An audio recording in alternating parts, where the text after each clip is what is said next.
So glad you guys are here. So today we're looking at the cultural legacy of West Africa. So we're going to be seeing aspects of West African culture and civilization that has gone further than just West Africa, that we see is predominant in our culture and in the world's culture as a whole, which is always pretty awesome to go and see stuff like that. So we start off, of course, with my favorite, the griots, because remember, it was in West Africa historically. Those languages were oral. Now, yes, now there was writing forms to them, but before we had Arab merchants coming and bringing Arabic, we had them oral. And the way they did their history was so cool, having the town griot, the person who knew the family history of everybody in the town, because they wouldn't just know the Chronicles of the Hearts, they would know the Inskeeps, they would know the Braddies, they would know everybody's, which is kind of crazy to think about how much information they were going to have. They would have religious stories that they would know by heart, and they would go have the genealogies, basically, like, I don't know if any of you have ever seen some parts in those Bible, and it's like this guy begat this guy, and this guy begat this guy, and like it goes on for like 3 pages, and you're like, I know this is showing that these people were real and stuff, but this is dry reading, you know.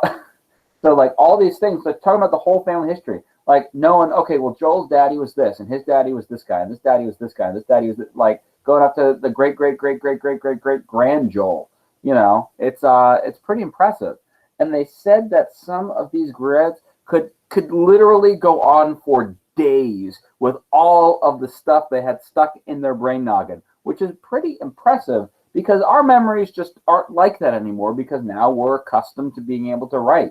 And there's a lot of like researchers saying that our memories are actually getting even worse because now we're just accustomed to like, oh, well, I'll just Google it, you know, instead of having to retain the information for ourselves. It's like we have all of these things that help us go and retain it. Whereas they had nothing. The way they helped it is they made a song, just like how Mr. Kenny makes his history songs, trying to channel those griots in there. All right. Now, the griot wasn't the only person responsible for keeping track of things. Like Zione's mom would tell Zione all of the stories about her family, and Zione would then hear them, and she'd pass them on to her kids.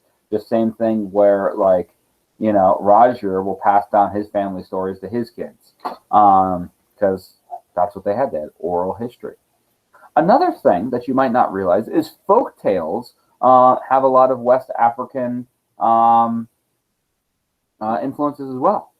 So things like the tortoise and the hare, I'm sure you guys all have heard that story where there was a tortoise which was really slow and challenged the hare to a race. And because rabbits are fast, like we learned the truth that, you know, being fast is better and rush through things. Okay, thank you for Eli for being the only student who actually tried to correct me on that. Normally, like, if we were in school, like my students are listening a little better, and they're like, wait a minute, Mr. Kenny, that's a lie. It's slow and steady wins the race. The hare didn't win. But like this time, like, people are just like,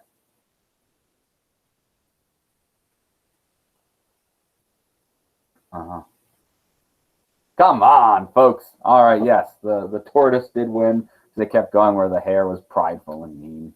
Also, we have Proverbs, which we'll be looking at more, which these are wise sayings that would express ideas or wisdom. However far a stream flows, it never forgets its origins. What do you think that means?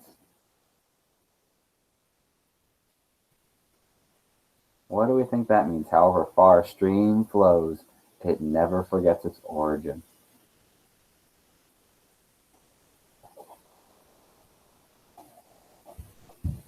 Yes, it is the same definition. Yes, Iris, what do you think, darling?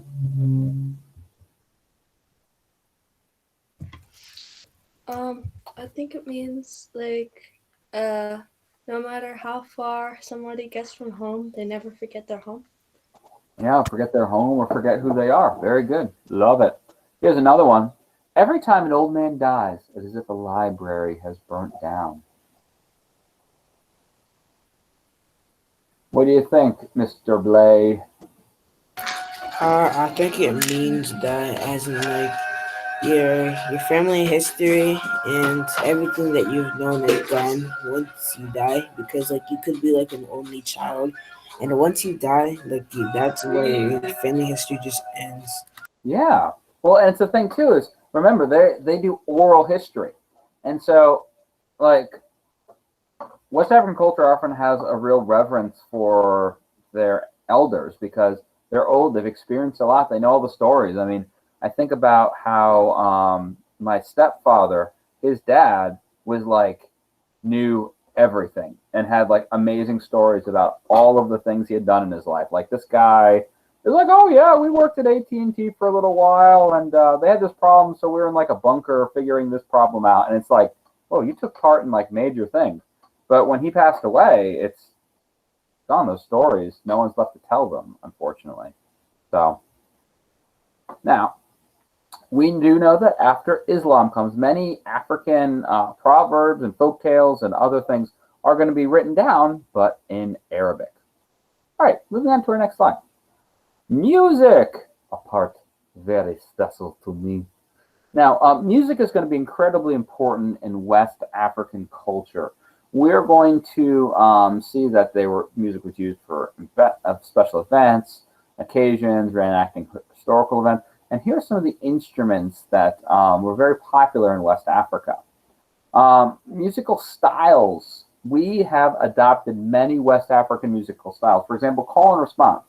You know, when the one person says one thing and everyone repeat or says something else or repeats it, yeah, that's call and response. So like I always think about like those movies when they show like the soldiers going to boot camp and like the drill sergeant's like, I don't know, but I've been told, and then all the soldiers are like, I don't know, but I've been told. Marching here is getting old, and and that's call and response, and you see this a lot in churches. You see this, I mean, even I'm in Frederick Classical Charter School. I say, good afternoon, class. And then guess what? You're all like, good afternoon, Mr. Kenny. And so, yeah, it happens. Like, it's a big thing, and that's from West Africa. So, lots of string instruments, lots of percussion instruments. So, like we said, we have the balafon, the ngoni, the kora. So the balafon's a lot like a marimba or a xylophone in a lot of ways. It's similar to a marimba. So you see, you have these this pottery below, and like a marimba, it's a lot like a xylophone, but it has these not bars, cylinder things below, and it makes it like resonate and sound really cool. The kora here is the ancestor to the banjo. You can kind of see it in some ways, but yeah, ngoni is. It's not an ancestor to the guitar, but it's a similar kind of idea. It's kind of more like a harp, honestly, than anything. But, instruments that make beautiful music. And, of course, drumming is incredibly important. And we know that, like, percussion and the beats are something through our whole culture. Like, rock, R&B, jazz, like, all these things, like, they come actually from West African roots. Like, rap, West African roots that focus on rhythm and all those things. Like, most of our modern music, really, a lot of it wouldn't be what it is if it wasn't for what was developed in West Africa prior. I'm throwing dancing in here because usually you dance to music, and that's going to be another important aspect culturally, and something that we can see a lot too that goes through. You think about like step groups going once again focusing on rhythm and things like that. And I threw in here about how some of it had to do with their faith and religion, but you don't really have to write those things. And that, my cherubs, was our notes for today. Short and sweet.